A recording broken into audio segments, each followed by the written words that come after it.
If you find it challenging to go to bed at the same time every single night, or maybe throughout the day you really notice that you lack in energy, or maybe even potentially you wake up in the morning and you just simply feel groggy and not focused, then guys, listen up. Today I want to share with you and talk to you about setting your circadian rhythm or your body's internal clock, and a technique that I like to use called the bookend method. So the bookend method, it all starts out with your morning routine. Right here, anchored in the morning, is your morning routine. That might be 20 minutes, it might be an hour and a half, whatever that morning routine looks like.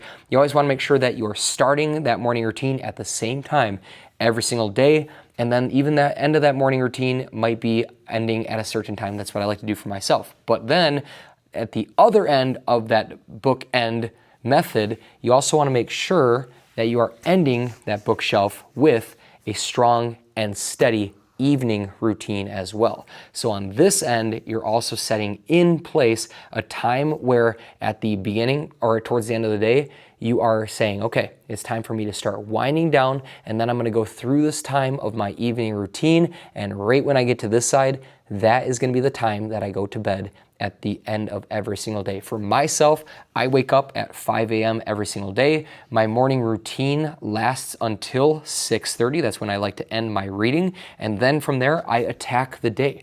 And when I have this bookshelf technique on this end, and I stay consistent with this, my circadian rhythm is predictable, it's steady, and that's going to give me even-keeled energy throughout the day so that I can focus on the work and I could put in the work towards my fitness goals as well. And then when it comes to the end of the day, I also know, okay, ideally 6 to 7 p.m., that's when I need to shut that laptop, put down the phone, call it a day, go get Scout out for his walk, and then I have this time to unwind going into 9:30, which is my ideal time to go to bed.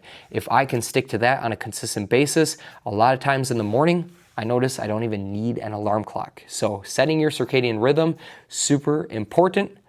Definitely don't skip out on the bookend method.